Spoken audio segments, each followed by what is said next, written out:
সরকার গঠন করেই মহিলাদের আর্থিকভাবে বলীয়ান করতে এই প্রকল্পের সূচনা করেন তিনি, যা পরবর্তীকালে মাস্টার স্ট্রোক হয়ে ওঠে রাজ্য সরকারের। রাজনৈতিক বিশেষজ্ঞদের অনেকের মতেই এবারের লোকসভা নির্বাচনে বাংলার সবুজ ঝড়ের নেপথ্যে অনেকটাই অবদান রয়েছে এই লক্ষ্মীর ভাণ্ডার প্রকল্পে। এই প্রকল্পের কারণেই রাজ্যের মহিলা ভোটের সিংহভাগটাই পেয়েছে ঘাসফুল শিবির। তাই এবার নির্বাচনের পরে সরকার এই প্রকল্পকে ঢালাওভাবে সাজাতে পারে বলে মনে করা হচ্ছে। লক্ষ্মীর ভাণ্ডারেই বাজিমাত। পরিবারের মহিলাদের আর্থিকভাবে স্বাধীন করে তুলতে লক্ষ্মীর ভাণ্ডার প্রকল্পে অবতারণা করা হয়েছিল। বিগত 2 বছর ধরে গোটা রাজ্যের বহু মহিলা এই প্রকল্পের জোরে লাভবান হয়েছেন। এই প্রকল্পে মাসে 500 টাকা করে পেতেন আগে জেনারেল কাস্টের মেয়েরা এবং ওবিসি কাস্টের মেয়েরা, আর তপশিলি জাতি এবং তপশিলি উপজাতি শ্রেণীভুক্ত মহিলারা কিন্তু প্রথমে পেতেন 1000 টাকা করে।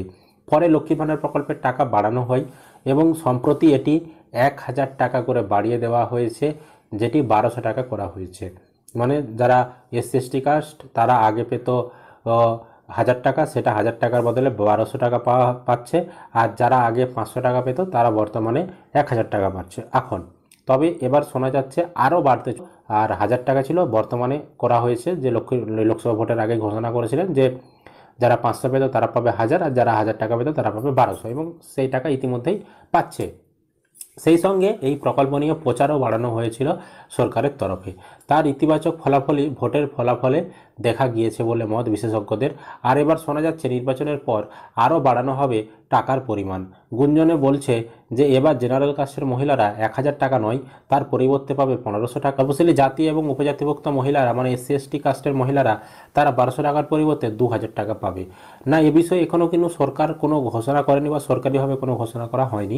তবে রাজ্যের মহিলারা স্পষ্টতই আশাবাদী এই প্রকল্প নিয়ে, মানে এরকম হতে পারে, এরকমটা কিন্তু নানান গুঞ্জনে শোনা যাচ্ছে। তবে কিন্তু এটা হলে এখন হবার সম্ভাবনা নেই, মানে বাড়ার সম্ভাবনা সেরকম নেই। বাড়লেও কিন্তু এটা 2026-এ যে বিধানসভা ভোট রয়েছে আমাদের রাজ্যে, তো সেই বিধানসভা ভোটের আগে এরকম কিন্তু বাড়ার একটা সম্ভাবনা রয়েছে লক্ষ্মীর ভাণ্ডার প্রকল্পের। তো আপনারা কি চান লক্ষ্মীর ভাণ্ডার প্রকল্পের টাকা বর্তমানে বাড়ানো উচিত কিনা, যেটা 1000-1200 দেওয়া হচ্ছে তার থেকেও বাড়ানো উচিত কিনা, অবশ্যই কমেন্ট করে জানাবেন। আর বর্তমানে কিন্তু এখন কোনো টাকা বাড়ছে না, এখন কিন্তু আপনারা SC/ST যারা তারা 1200 টাকা করেই পাবেন, আর ওবিসি জেনারেল যারা তারা কিন্তু 1000 টাকা করেই পাবেন। হ্যাঁ, এখন কিন্তু কোনো বাড়ছে না, তবে পরবর্তী সময়ে বিধানসভা ভোটের সময় 2026-এ বাড়ার একটা সম্ভাবনা রয়েছে। যদি বাড়ে সেটাও আপনাদেরকে আপডেটের মাধ্যমে জানিয়ে দেবো। এই ছিল আজকের আপডেট। আপনাদের কি মতামত অবশ্যই কমেন্ট করে জানাবেন।